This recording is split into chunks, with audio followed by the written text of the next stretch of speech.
Junkin songwe Baba Piata Wapeva Nonge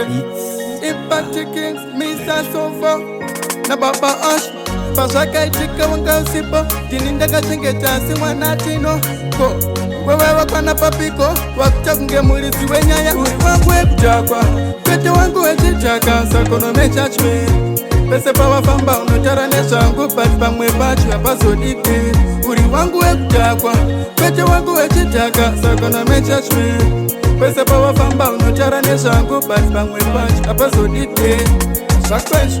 Shekufunga wakichipsa asiweweka Kura panda itachekanaka aunyare unotokodoka Wakufona wachopopota saka ejitos Nimekodori nodowesera pa waiti rombe uchefunga ndoterera Ufunge uneka mweka kuterera pati ndakutokuonesa terera Uri wangu webutakwa Kwete wangu wechichaka sakono mechachwe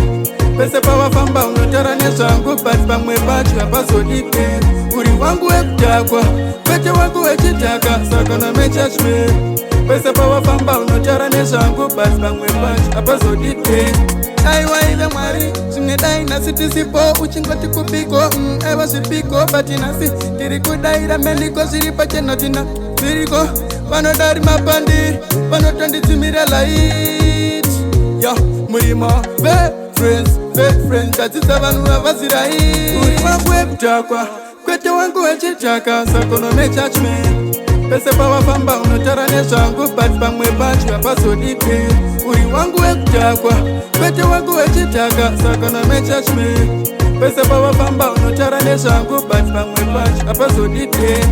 Shakwensh Shekufunga wakichipsa asiweweka Kura panda itachekanaka aunyare unotokodoka Wakufona wachopopota saka ejitos Nimekodori nodowesera pa waiti rombe uchefunga ndoterera Ufunge uneka mweka kuterera pati ndakutokuonesa terera Uri wangu webutakwa Kwete wangu wechichaka sakono mechachwe Pese pawa famba unotaranesha Angu pati pamwe pachu apazodike Uri wangu webutakwa Kwete wangu wechitaka sakono mechachwe